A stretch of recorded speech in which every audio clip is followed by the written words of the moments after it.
orang yang beriman tadi, ambil sahabat Nabi SAW, mereka berada di norma baharu juga, tetapi yang memberi kekuatan kepada mereka adalah iman, kebergantungan yang total kepada Allah Subhanahu Wa Taala.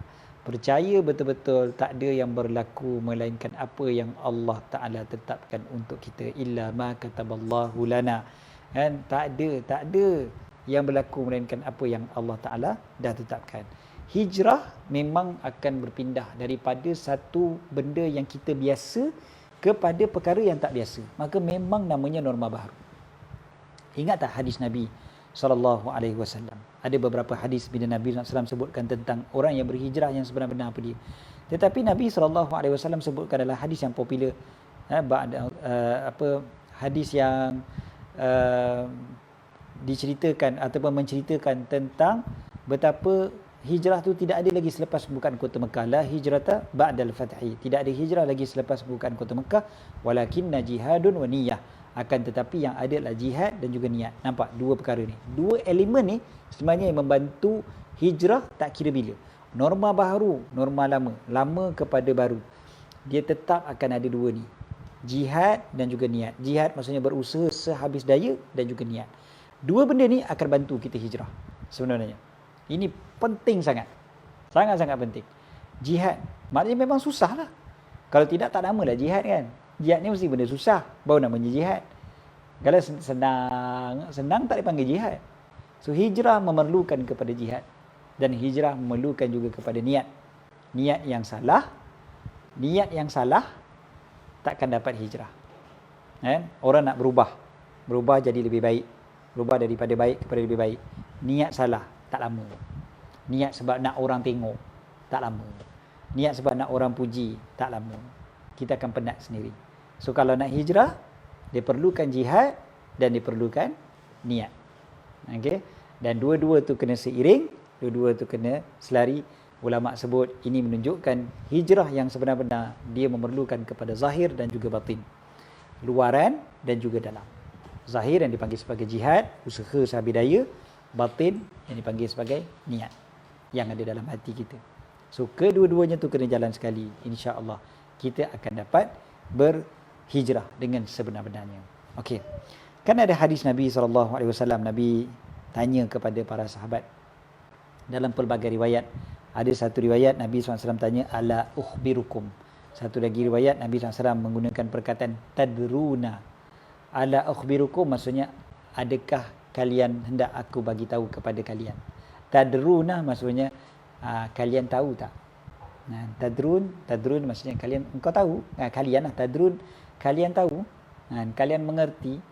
Okey. Dalam satu riwayat Nabi SAW menggunakan perkataan, kita baca dulu hadis ni ya. Nabi SAW menyebutkan, ala ukhbirukum, adakah kalian hendak aku memberitahu kepada kalian, manil muslim, siapa dia orang Islam. Maka Nabi SAW sendiri yang menjawab, man salimal muslimuna min lisanihi wa yadih, sesiapa yang mana orang Islam yang lain selamat daripada lidahnya dan daripada tangannya. Okey, kita letak dulu satu dah. Siapa dia orang Islam? Orang Islam yang mana orang Islam lain selamat lidahnya dan tangannya, daripada lidahnya dan tangannya. Kemudiannya wal mu'minu man aminahun nasu ala amwalihim wa anfusihim. Orang yang beriman adalah orang yang mana manusia lain aman, ataupun manusia lain boleh memberi kepercayaan kepada dia, ataupun amanah kan, atas harta mereka dan juga jiwa mereka. Tak takutlah, tak risaulah harta kena curi ataupun nyawa kena bunuh. Yang ketiga, Nabi SAW sebut al-muhajir. Siapa dia? Wal muhajiru man hajaral khataya wadh-dhunub. Orang yang berhijrah adalah orang yang meninggalkan dosa-dosa. Al-khataya, kesalahan-kesalahan, wadh-dhunub, dan juga dosa-dosa. Yang keempat, Nabi SAW sebut wal mujahidu man jahada nafsahu fi ta'atillah. Orang yang berjihad adalah orang yang berjihad dengan dirinya ataupun melawan hawa nafsunya pada mentaati Allah Subhanahu wa taala. Itulah sebenar-benar jihad. So ada 4 golongan tadi. Nabi SAW sebut. Minta maaf saya tak buat slide. Jadi boleh tulis. Siapa yang tengah tulis nota ni, saya nampak ramai ni yang tulis nota ni. Tolong tulis. Apa dia 4 tu? Kan? Soal 1, Muslim, orang Islam. Al-muslimu man salimal muslimuna. Orang yang mana orang Islam yang lain selamat daripada lidahnya dan daripada tangannya. Ini kita kena tanya balik pada diri kita. Ini pun hijrah kita sebenarnya. Orang Islam lain selamat tak dengan lidah kita, tangan kita, tulisan kita, share kita, tweet kita, Instagram, apa-apalah, repost kita, like kita, follow kita. Orang Islam lain selamat ke tidak? Orang Islam lain selamat ke tidak? Yang Islam yang sebenar-benar, orang Islam lain selamat daripada dia. Dia tak kacau orang. Dia tak menyebabkan orang lain terganggu dengan lidahnya. Dia tak mengumpat orang. Dia tak mengutuk orang. Dia tak merendah-rendahkan orang. Dia tak maki hamun orang dan sebagainya. Hari ini norma baru sangat-sangat mencabar dalam bab ini. Ini antara hijrah yang paling penting kita buat pada hari ini. Yang seterusnya, wal mu'minu, nombor 2. Orang yang beriman. Siapa dia? Orang yang manusia lain aman. Harta mereka dan juga jiwa mereka. Harta mereka, jiwa mereka boleh relax kalau dengan orang ni. Kan? Tak ada apa-apa, tak diganggu, harta tak diambil, jiwa tak diambil. Kemudiannya yang ketiga, hijrah. Hijrah siapa dia dalam hadis ni? Wal muhajiru man hajaral khataya wadh-dhunub. Hijrah adalah meninggalkan dosa-dosa, kesalahan-kesalahan dosa. Norma baru. Ada tak agaknya dosa kita? Ada, banyak. Habis tu kita perlulah berhijrah. Tinggalkan dosa-dosa kita. Dosa mulut, dosa mata, dosa telinga, dosa tangan, dosa hati. Semua sekali. Nombor 4. Apa dia? Al-mujahidu. Wal-mujahidu man jahada nafsahu fi ta'atillah. Orang yang berjihad adalah orang yang melawan hawa nafsunya pada mentaati Allah. Boleh? Buat nota tu? Okey? Ini 4 perkara. Ini hadis yang diriwayatkan oleh Sayyidina Fudalah Ibn Ubaid daripada Nabi sallallahu alaihi wasallam. Okey, hadis ini ada diriwayatkan oleh Imam Tirmizi, hadis ini diriwayatkan juga oleh Imam Ahmad bin Hanbal, tapi matan yang saya bacakan tadi adalah ataupun lafaznya adalah lafaz Imam Ahmad bin Hanbal. Okey. Kita baca satu lagi hadis. Yang tadi kita kata tadruna, kan? Dia ada satu lagi, Nabi SAW menggunakan perkataan tadruna. Kalian tahu tak? Tadruna manil muslim. Nabi SAW tanya, kalian tahu tak siapa dia orang Islam?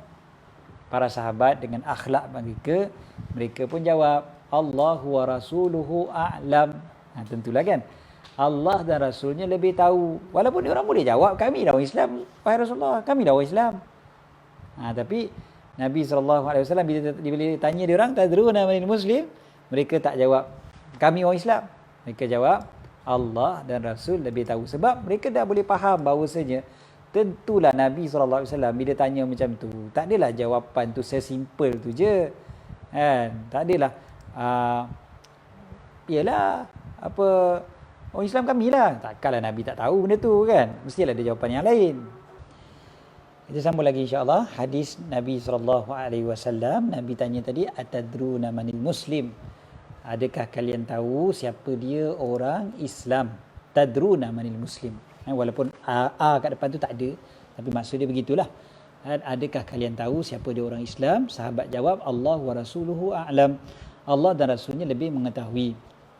Maka Nabi SAW jawab, man salimal muslimuna min lisanihi wa yadihi. Lebih kurang macam tadi juga.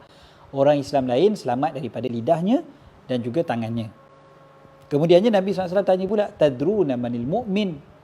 Adakah kalian tahu siapa dia orang yang beriman? Maka dijawab lagi sekali, Allahu ya'ni wa rasuluhu a'lam. Allah dan Rasulnya lebih tahu. Maka Nabi SAW pun jawab, man aminahul mu'minuna ala anfusihim wa amwalihim. Dan sesiapa yang aman orang beriman atas dirinya dan juga harta-harta mereka. Dia beza sikit lah dengan lafaz yang tadi. Tetapi kita tengok yang ketiga, iaitu orang yang berhijrah. Yang ini ada beza sikit. Nabi SAW sebut, al-muhajiru wal-muhajiru man hajara su'a fajtanabah. Okey. Man hajara su'a fajtanabah. Apa maksud dia? Orang yang berhijrah adalah orang yang meninggalkan kejahatan dan menjauhinya. Okey, ada dua kat situ. Kan? Nampak tak beza? Kan? Bukan sahaja meninggalkan, meninggalkan su ni keburukan. Apa saja keburukan. Keburukan sama ada maksiat yang kita lakukan ataupun sifat-sifat akhlak-akhlak buruk kita dan sebagainya, sama ada yang luar ataupun kat dalam. So tinggalkan yang keburukan-keburukan, satu. Kemudiannya satu lagi Nabi SAW sebut, dia jauhkan. Dia jauh daripada maksiat tu. Maknanya bukan sekadar tinggal, tapi avoid. Tinggal tu kita tak buat dah. Tapi kadang-kadang ada lagi benda-benda yang boleh menyebabkan kita melakukan maksiat tu semula. Kan? Dia boleh trigger balik. Kan? Menyebabkan buat benda tu semula. Maka disebutkan dalam hadis ni, orang yang berhijrah, yang sebenar-benar hijrah adalah dia meninggalkan. Man hajara. Hajara maksudnya meninggalkan. Ni pagi tadi, dalam kuliah pagi tadi saya disebutkan perkara ni. Meninggalkan. Kemudiannya menjauhi. Mengelakkan. Kan? Ijtanaba maksudnya menjauhi ataupun mengelakkan. Dia bukan duduk dekat-dekat lagi dengan perkara yang menyebabkan dia melakukan maksiat tersebut. Jadi apa-apa yang boleh menyebabkan dia mengulangi maksiat itu, dia akan jauhi. Biasa macam tak boleh gini. Kalau aku dekati lagi benda ni, aku akan terjebak lagi sekali. Akan melakukan lagi maksiat yang sama. Contohnya ada geng yang kuat mengumpat. Kan? Ada geng yang kuat mengumpat. Dia tahu kalau dia duduk dengan geng tu, pasti dia akan rasa seronok mengumpat. Dia rasa macam okey je nak mengumpat. Kan? Jadi dia pun perlu jauhi daripada geng tersebut. Geng mengumpat. Kan? Dipanggil apa tu? Makcik-makcik bangkai. Kan? Yang cukup kuat membangkai tu. Jadi bila kita tengok perkara tu, kita tahu okey, aku kena jauhi. Tak boleh dekat-dekat pun. So dia meninggalkan maksiat dan dia menjauhi pula maksiat. Ini hadis yang satu lagi, ataupun kita kata apa? Lafaz yang satu lagi yang disebutkan oleh Nabi SAW. Okey. Hadis yang kedua ni juga diriwayatkan oleh Imam Ahmad bin Hanbal. Lafaznya juga adalah lafaz Imam Ahmad bin Hanbal. Cuma sahabat yang meriwayatkan hadis ni adalah sahabat yang lain, iaitu sahabat yang bernama Sayyidina Abdullah bin Amru. Sayyidina Abdullah bin Amru. Okey. Jadi, kalau kita perhatikan hijrah pada norma yang baharu ke, norma yang lama ke, apa pun, yang sebenar-benarnya adalah dia memerlukan kekuatan daripada diri kita. Dia memang perlukan kekuatan kita. Kita tinggalkan keburukan yang kita biasa lakukan dan kita jauhkan diri kita pula daripada maksiat tersebut. Bermakna, dia perlukan strategi. Kita nak berhijrah, nak buat benda yang baik, dia perlu strategi. Dia tak boleh sekadar semangat.